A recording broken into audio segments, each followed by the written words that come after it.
Hey, what's up? What's up? What's up? What's up? Gracious good morning to you, good people. It's your girl KB. You know what I do, and you know why I do it. It's Friday, November 22nd, and it is 2:23 in the a.m.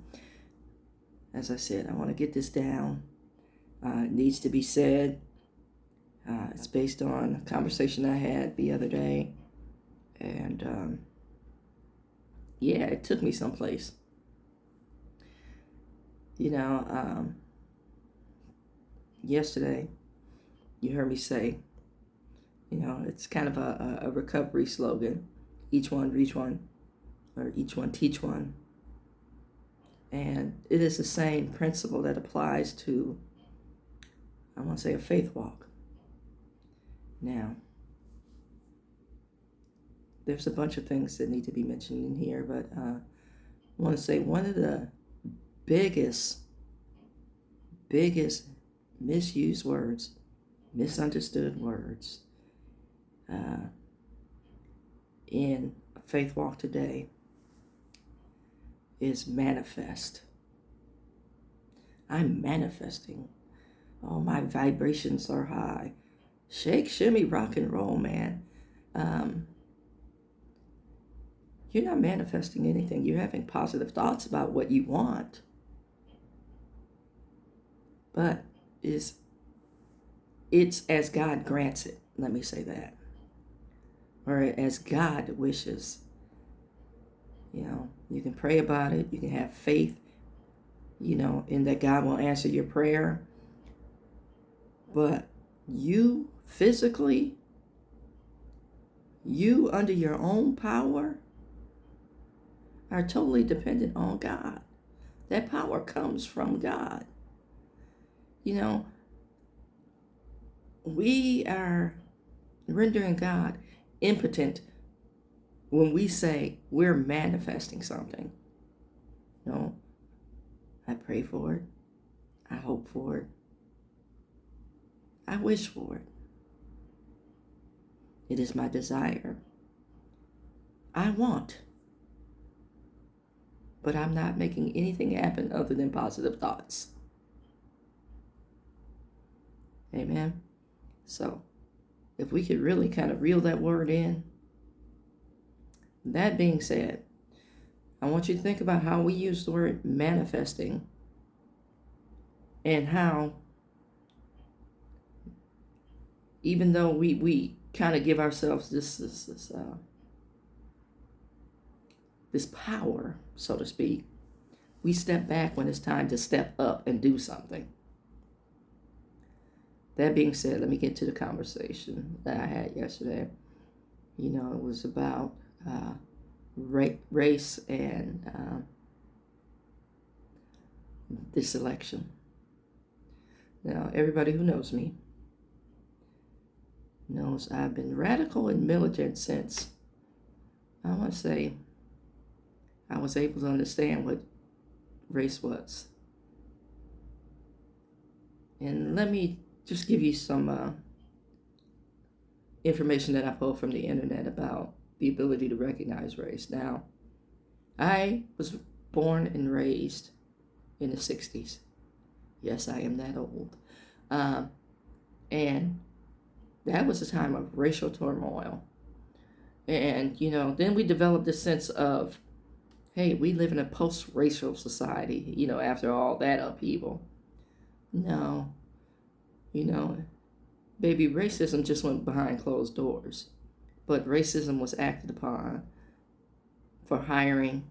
Racism was acted upon for policing. Racism was acted upon in, economic fronts as far as jobs are concerned.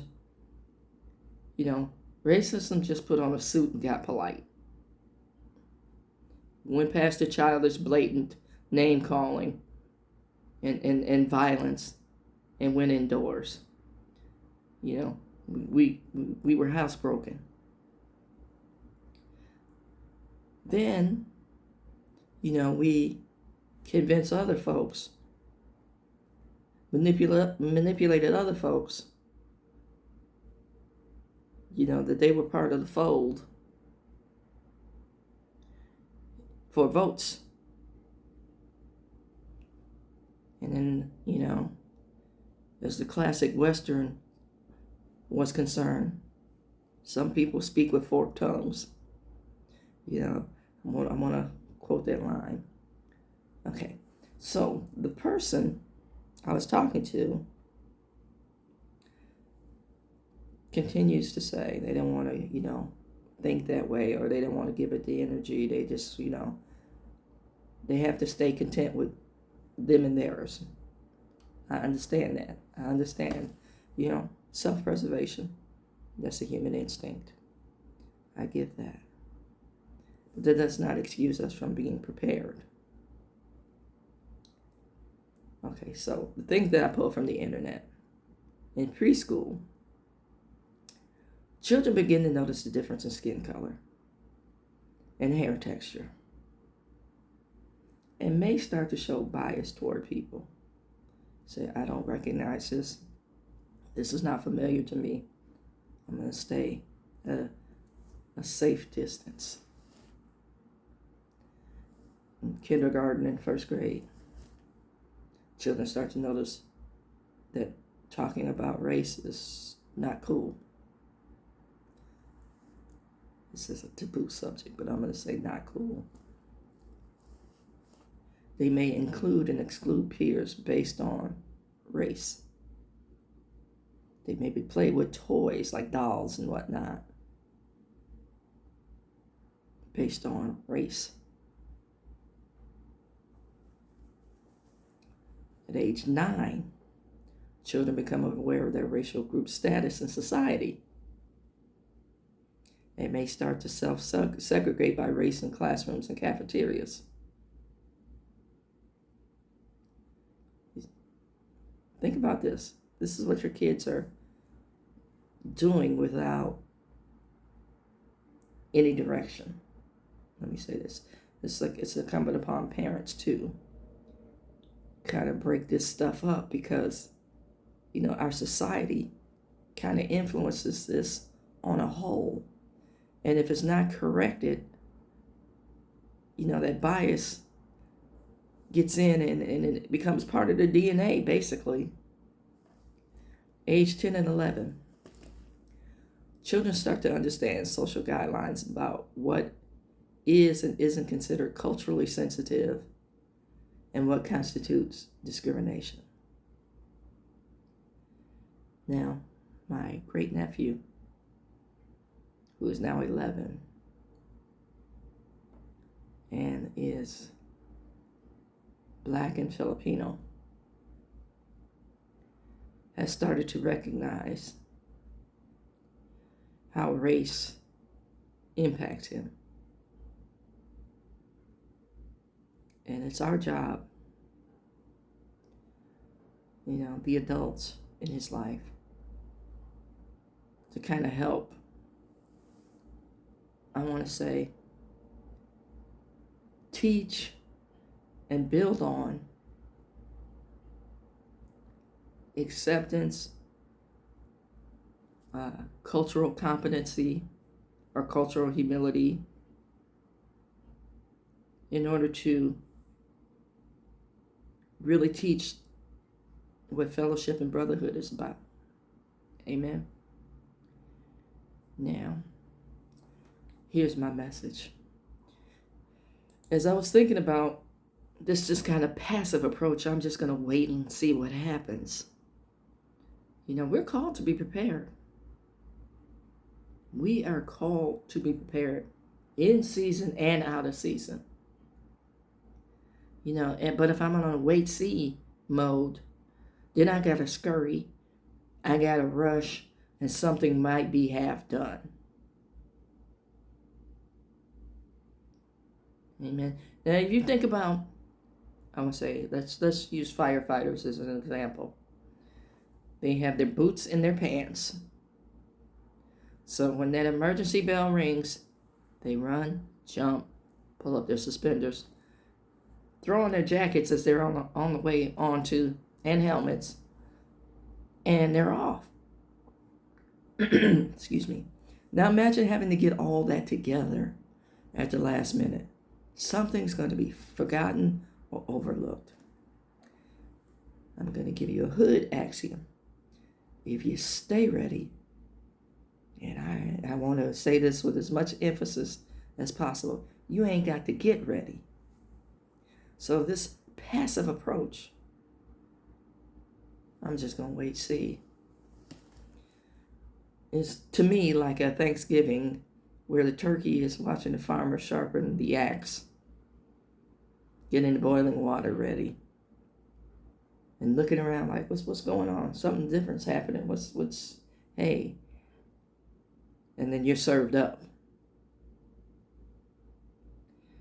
Now, as I was thinking about this message, I was thinking about a scene from the autobiography of Miss Jane Pittman.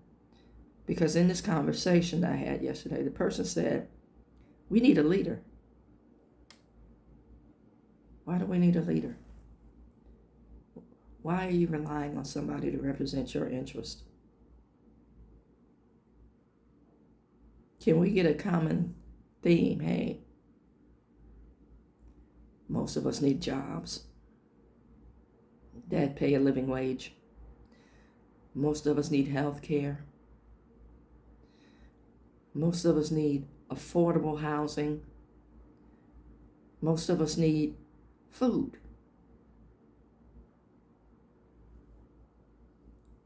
Right? These should all be basic human rights. But they're being manipulated by the haves. And in essence, creating more have-nots. Now we can agree on these four things: housing, food, living wage, and, just basic health care. We can agree on those four things. Why do we need a leader? All of us want to fall behind something instead of becoming that leader. And as I said, I flashed on a movie scene from the autobiography of Miss Jane Pittman. Some of you are too young to remember that movie. I suggest you watch it. I believe it's on streaming channels. If not, hey, Amazon Prime, man. But getting back to my point, Jane Pittman, I want to say she was 110, went from slave to free woman in Louisiana. And toward the end of her life, she was watching things in society unfold. And there was a baby that was born, like I said, toward the end of her life. And she said that in the Black community at that time, when a baby was born, everybody looked at that baby and said, no, to quote the movie, is you the one? Kind of putting the weight of the world on the shoulders of a baby looking for deliverance. When it's one, only one, who did the work. The work is done. We just need to step up to the line. Every time we look for a leader and we fall under a leader, we usurp the majesty and authority of the Christ. No, I'm not saying there are not levels to this thing. People are teaching, planting seeds. There are levels, but there is only one deliverer. Jonestown wouldn't have happened if people had truly known the one. Koresh wouldn't have happened if people have truly known the one. But because we're weak in our faith and we're weak in our knowledge and we're weak in our understanding, and we're constantly looking for leadership, we're led to slaughter. If you think about the premise of the movie Silence of the Lambs, there's that one sheep, that they put in the pen that leads the lambs through the fences, the gateway, the walkway to the slaughterhouse. Stop looking for the one and be the one. In that you step up in formation. Now I've never wanted to give a message without the word. Ezekiel 38:7. Be thou prepared, and prepare for thyself, thou and all thy company, that they are assembled unto thee, and be thou a guard to them. Be the one. 2 Timothy 4:2. Preach the word.